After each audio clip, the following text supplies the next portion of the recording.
G'day everybody, welcome back to the channel, and we are back for the second episode of the Norwich rebuild, where we are trying to establish Norwich as a Premier League club and survive the trials and tribulations that the Premier League and possibly even Europe could throw at us. And along the way, we would like to win a cup if we could, but at the end of the day, I want to stop Norwich from yo-yoing between the Championship and the Premier League, and that's exactly what we are trying to do. So let's go straight into it. And as you can see, we are on the 7th of August, so I've not even played the season over yet. And one thing I do want to allude to that I missed accidentally on the last episode was the fact that we had a terrible second season where we almost got relegated, but there was a reason for that. And that's the fact that I had to change the assistant manager, and I didn't even realise. So everybody, please welcome Carlos Martinho, who you can't see on the picture here, but a picture will come up, obviously, on the screen. The Portuguese assistant manager in real life, currently over at Palmeiras at the moment, doing a very good job over there as it stands at the moment.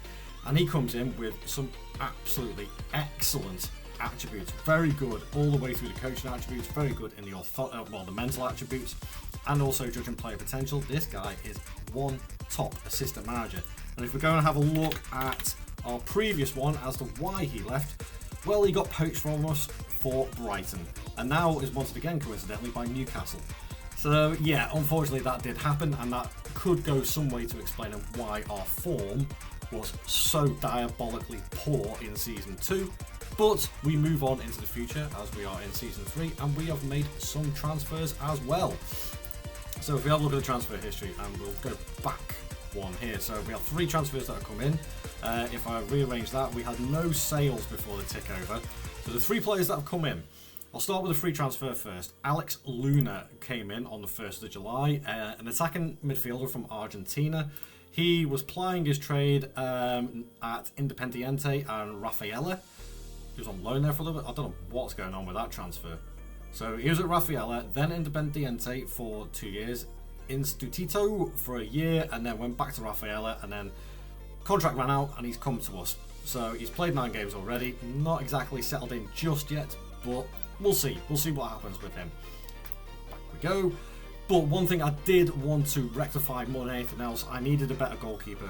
Kovacevic is a decent goalkeeper at championship level, but I don't think he's cut for the Premier League standard.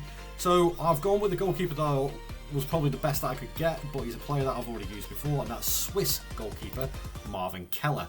Now, he has a lot of decent attributes, really good aerial reach, great on one-on-ones, great reflexes, so he's like a cat, but he's got the agility to back it up as well, and the anticipation. So this guy is a top-class goalkeeper. Now, I believe he's the Swiss number 2 behind Gregor Kobel, so make of that what you will. I think that's a pretty good feather in the cap. And then finally, I wanted another striker, and I'll show you why. And I went for an African wonder kid, I suppose you could describe him as, Carl Ette Eyong. From Levante, great, strong, fast, good finisher. He had an okay time over in Spain, well, more than okay actually, 25 goals in the 2nd division for Levante in 28 games. And then in their 1st division, even though they got relegated that first season, 15 and 30. That's a pretty good output for a relegated team. Can't really complain of that at all. Valued up to 60 million now, 5-star potential ability. He's almost at that level already, so I don't know how much better he's going to get in the attribute side of things. We'll see how he does. He's not played a game for us yet. We'll see. And then obviously we come back over past the save point, and we made another 30 million in sales. Josh Sargent went to Panathinaikos for 18 million. So he didn't want to sign a new contract. He thought we were underachieving. I thought he's got a year left. Off you go. I'd rather make the money for him. Mirko Topic is another one. He's gone to Al Ali for 11.5 million. I don't even know how much he played. How much did he play for us? 4 games. He played a really good season in the Championship, but he barely got a look in last season. Just not good enough for standard, really, for the Premier League. So I made my money on him. And then I brought in a centre-back replacement. I wanted a little bit more of a leader in the side, and that was Mads Beck Sorensen, the Dane, centre-back / defensive midfielder, left-footed, really good leadership, good jump and reach, good physicals. Overall, I think he is just a slight improvement on what we've got at the back. Plus, he has really good long throws as well, so he could be handy in set pieces. And he's a left footer as well, so that's that left-sided centre-back sorted right out. And that's the transfers. because I only brought him in on a free transfer. Initially, he didn't want to sign either. But if we go and have a look at the squad and get that all rearranged, the squad is looking pretty healthy, 22 players. I'm not going higher than 22 because we've only got the 3 competitions this season, obviously no European football, and we have to do better than a relegation fight for this season. We really do. And I'm hoping that we do actually, because now the players have got a little bit more experience and we've got a really good assistant manager. Fingers crossed for this one. Tactically wise as well, nothing has changed. If we can have a look at the both, dropping quite nicely in there, quite solid, positive mentality. And there we have it, guys. We are ready to roll for season number 3 highlights. Fingers crossed it is not going to be an absolute mare, and we're going to secure Premier League status again for this season. Fingers crossed. Let's go and find out, shall we? The key to staying in the Premier League is to beat those around you, and they started well with a 3-0 win versus Burnley and a 6-2 win versus Middlesbrough. Our decent start to the season continued with wins over Man United 2-1 and a 3-0 versus Hull. We turned into the autumn with confidence, but Arsenal and Man City's beatings of us 2-0 each time could have dented that, but we bounced back by beating Aston Villa 4-1, Brighton 2-1 and then Sunderland 2-1 as well. But nothing is guaranteed in the Premier League, as the winter of 28 proved. A succession of 6 losses, including losing to Altrincham in the FA Cup, was embarrassingly brought us back down to earth. And that set the tone for the rest of the season, going on another run of 5 losses in 6, but thankfully a 2-1 win versus Forest and a last day of the season 3-2 win versus Hull meant we managed to secure another season in the Premier League, as we finished 15th, 20 points clear of relegation. Well, to say that was a little bit of a tight one, I think, actually I'm probably overstating it a little bit there. Let's have a look at the league table. If I pull up the league table, our position says 15th, but that really doesn't tell the whole story, because even though we lost 18 games this season, we still got 46 points and we were a good 20 above the relegation zone. So in the end, it ended up pretty comfortable for us despite a couple of horror runs during the season. Obviously, we're not going to have any players in the stats for the season because they just haven't been good. Well, they've been good enough to keep us in there. Everybody says you've got to get between 38 to 40 points to stay in the Premier League. We got 46, so it was job done, and we've secured another year in the Premier League. That's exactly what we wanted. Obviously, other competitions-wise, we didn't get very far at all. I mean, the most disappointing one was to lose to Altrincham. That's a bad one now. We shouldn't have had that happen. Second round in the Carabao to Everton. It is what it is, I suppose. If we go and have a look at the squad and then sort out the goal side of things, well, that's probably our main problem. Chernak got 11 and 5. Our new signing, Young, 10 goals and 7 assists in 36 games. I have to admit, I'm very disappointed in that. Now, I don't know whether that's down to my tactics or whether that he prefers playing with a partner up front or what, but that is disappointing. Schwartu got 8 and 3, 7 and 9 from Witzgarden. Even Jurasek chipped in with a couple of goals and assists, but again, it's going to be a case of, I think, for this squad, is I'm going to weed out a few of the players that still are Championship level and they're not going to be Premier League level. But also for the fact that I think bringing in a couple of less signings, or sorry, should I say bringing in signings but only 1 or 2 to not disrupt the squad too much, I think giving this squad another season in the Premier League may actually work alright. And if we have a look at the transfer side of things as well, we have actually more money now, 44.5 million. If we have a look at the club finances, not that one, finances, our debts and loans are now down to 10 million, or 10.3 million. I fully expect that to be cleared by the end of next season. We've got 53.5 million in the bank as well. So we're doing well. We're doing well financially, and we're stabilising the club. And oh my word, I've just seen Endrick is available on the My Persuadable list at 126 million. 126 million. I can tell you right now, Endrick will not be signing for Norwich. That is a guarantee. Not going to happen. I'm about to roll into season number 4, show you the transfers, see what's going on with the club, any movers and shakers, and I will see you guys in a few seconds. Come and join me for season number 4. Welcome back, guys, for season number 4, and let's just go straight into it because I haven't played any of the games. I'm going to simulate the season from here. Only one game has been played in the Premier League, so nothing too major. Transfer money-wise, I've still got 21.5 million left. And obviously, as you can see, Endrick, yeah, that's not happening. God, I wish I had 126 million because he is still disgustingly good on this.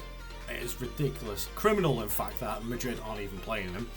But, hey, what can you do? If we have a look at the transfer history, though, let's go back one. So I brought in a few players before the save point, and also a couple of players left before then as well. So I did make a little bit of money from Amadou Diallo. He's gone for 3.8 million to Auxerre. Jovan Makama didn't really get a look in. Championship level player, gone to Birmingham for 10.75 million. Youngster Ben Tree has gone for $500,000. And Mads Rorslev, one of our first signings, has gone to Sunderland for 14 million. So that's not too bad. Made a little tiny bit of profit on him. But the players that I brought in, firstly, Pablo Maya. I wanted a more solid defensive midfielder. My options are still pretty limited when it comes to Norwich, but Pablo Maya, great positioning, great marking, passing and tackling with the work rate and teamwork, good stamina and strength. Not a player I've heard of before, but he's coming into his prime. He's a 4-star potential ability. He's hit that point already, so we're not going to get that much out of him in attributes, but with a composure and concentration of 15 as well, plus the anticipation of 15, defensive midfielder wise, I think this guy could be perfect for us. Then we brought in, let's go back before I go on them ones, a bit of a wonder kid on the game, JD Camvo from Crystal Palace, French centre back. I wanted better centre backs in now, and this guy's got the potential ability to be an absolute worldie.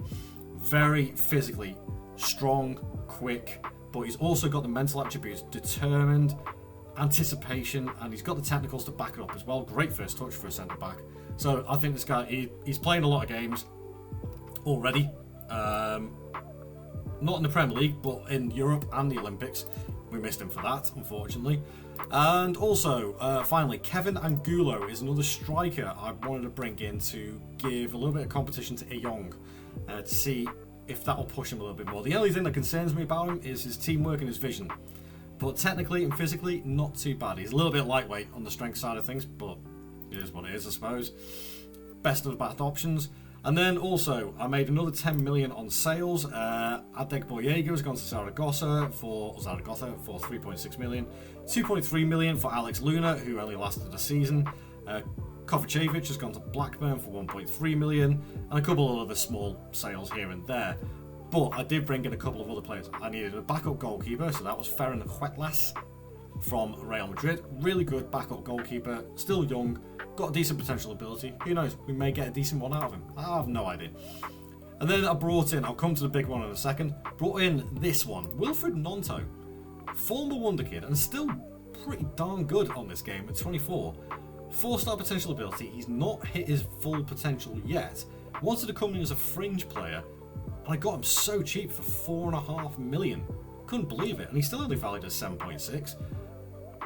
I have no idea how much he's going to play this season, but I think that is an absolutely massive signing for the club. He has Premier League experience already, but the big one where we spent most of our money was on Ibrahim Maza, an African wonder kid.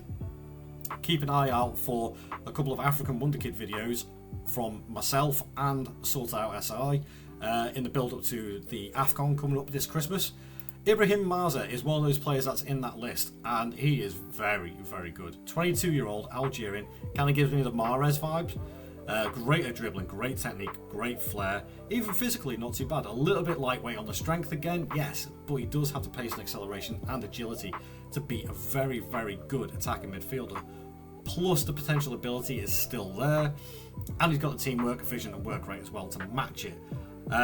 Non-competitive wise in the friendlies, he got 8 goals and 5 assists in 7 games, in 7 friendlies for us. So that's not too bad at all, is it? If he produces that sort of form for us this season, we will be alright. And that rounds up the transfers. Tactically wise, I've not changed a thing. Again, squad wise, we are still sticking. Well, actually, I've got a couple of extra players in now, so we are on 23. Ruben Cooper shouldn't be in there, so we've got 23 players in the squad again. And for the most part, it is still the same squad. I'm going with the philosophy of trying to keep the squad together so they work better together and build up those bonds and the team side of things, I would show. I don't know whether this is going to work or not. Pick without restriction, best 11. It is working against. There we go. So our best 11 as it stands is Keller, Fisher, Canvo, Cordoba, Chrisane, Beck Sorensen, Pablo Maya, Maza, Nonto, Schwartu, and Etta Young. I think that's a really good side, and I think that hopefully is a side that will give us a mid-table finish, I think. And there we have it, guys. I'm about to run the Season 4 highlights before we finish off this episode. I've got my fingers crossed for at least an outside chance of qualifying for the Conference League. I think the squad is good enough to finish that mid-table, maybe sneak that Conference League spot. Let's go run the highlights and find out, shall we? I'll see you guys in a few seconds. We had to show our intent that we belong in this league, but that didn't start well, losing to West Ham 2-0 and then leaving the Carabao Cup early again 1-0 to Bournemouth. Again, the inconsistency set in, beating Burnley 3-1 and then losing 3-1 to Forest, beating Leicester 1-0 but drawing 0-0 to Everton, and then in November not even winning at all.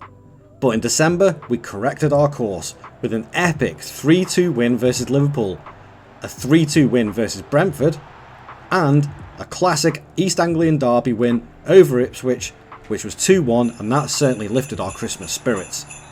Sadly though, it wasn't to last, because after all that hard work in December, we threw it all away, losing 4 and drawing 1 in January, only redeeming ourselves ever so slightly with a 6-2 thumping of Burnley. But this season just got stranger and stranger. Teams were dropping points all around us as we picked up more wins like a 4-0 versus Arsenal, a 2-0 versus Aston Villa, and a 3-1 versus Everton. We still had a couple of blips as Liverpool beat us 2-0 and Man United beat us 2-1, but we picked up 2 more epic wins at the end of the season, beating Chelsea 3-1 at Stamford Bridge, and a 2-1 victory over Man City at Carrow Road meant surprisingly we secured 5th spot in the league, and that was enough to qualify for Champions League football next season. Well, to say we overachieved this season, I think is a little bit of an understatement. What on earth just happened here? Okay, I'm going to go, before I go to the league, let's just have a quick recap of the Cups, because the Cups, again, we did not, oh god, it's not working good, right, Cups, right. The Cups we did not do well in, again. Carabao Cup, second round by Bournemouth, utterly disgraceful. Third round, again, but the draws. Brighton and Bournemouth, 2 Premier League sides, we are not getting a look at the draw here. Mind you saying that, we did get beat by Altrincham the season before, so yeah, early rounds of the Cups basically makes us focus solely on the league, and in the league, I have no idea how we've managed to pull this off, but we finished 5th and we've qualified for Champions League football next season. Norwich are in the Champions League. Literally, if we go back one league table and have a look, last season we won 13, drew 7, lost 18. But if we go to this season, we won 18, drew 7, lost 13. So we literally flipped it around, and just those extra few points have helped us out massively. Liverpool obviously won the title by a good 5 points over Spurs. Good lads. But we ended up with a positive goal difference on 61 points. Those couple of losses that we had in the last 5 games of the season would have put us comfortably on 67 and comfortably in that 5th spot. But the fact that we're dancing around the likes of Arsenal, Man United, Brighton, Chelsea, Man City, I have absolutely no idea how we've managed to pull that off. We've got nobody in and around like sort of the main team stats. And speaking of team stats, let's have a little look-see at the goals. Well, the goals still haven't really picked up either. Young has got a few more, but I'm still very, very disappointed in his output. That is very disappointing to say the least. 15 goals and 1 assist. Mazza, though, had a really good season. Okay, his average rating isn't the best, but 14 goals and 10 assists is actually a pretty decent output. 7 and 6 from Schwartu, that's disappointing as well. Only 2 and 6 from Chrisine at left back, so only 6 assists from him. Again, not too impressed with some of those. And also, you see right at the bottom here, there is another player that came in halfway through the season, Gabriel Bontempo, another Brazilian midfielder, who I thought I'd just bring in for a little bit of squad depth, somebody to back Pablo Maya up and the other players, Wright in the midfield. Off the ball, technique, great 16s, first touch 15, a little bit more of a playmaker than a defensive one because he plays more in the central midfield than the defensive, but still a very, very good player nonetheless. And the fact that I got him for a free transfer was even better. Top tip, if you want to try and get some players in halfway through the season, look in the summer transfer window for contracts expiring in 6 months, because you'll pick up all the Brazilian, Argentinian, South American ones that are running out of contract, and you can find some absolutely blinding players to come into your squad halfway through the season. And sometimes that could be the turning point as well. So yeah, Pablo Maya, he actually played 34 games this season. Marvin Keller had a pretty decent season as well. I mean, overall, you've got to be happy with like sort of finishing in that position for the Champions League, because if we have a look at the financial side of things, we'll have a look at the facilities. All the facilities have managed to stay on top of, and also if I have a look at the board, nothing in there. I've not requested anything. I'm not requesting anything for the facilities because everything is still tippy top. But then we have a look at the finances, and we're still around about the 50 million mark. We have, how on earth have we got that much debt? Now that is something I have missed somewhere along the lines, but it looks like we got a mortgage loan on the 1st of December 2028, and that's been added on. We were just about to clear it. Not happy with that at all. We were just about to clear all that debt, and the fact that we're in the Champions League, and even if we could just get a few wins in the Champions League and maybe get to the knockouts, fingers crossed, that's some extra money. We didn't need to do that. That's idiotic, in my opinion. It really is. And there we have it, guys. That is the end of season number 4, and a little bit of a black mark with that extra debt being added on. I wanted to clear all the debt before we finished this and rolled into like season 5 and 6, but clearly the game had other ideas and they wanted to go out and get a mortgage loan. Why? I do not know. We did not need it. But we are in the Champions League for season number 5. I still can't believe I'm saying that. I guess you guys will have to come and join me to find out what actually happens and see how well we do in the Champions League, and can we repeat it for season 5 and 6? Can we actually get our hands on an actual cup this time in the last couple of seasons? We've got some money to spend. Come and join me for the last episode the following week, and I will see you then. Thank you very much for watching. Don't forget to leave a like on the video. Subscribe to the channel. We are over 600 subs now and moving on up. Thank you very much for everyone who has subbed, and I'll see you guys in the next video. I'll see you later. Ta-ra.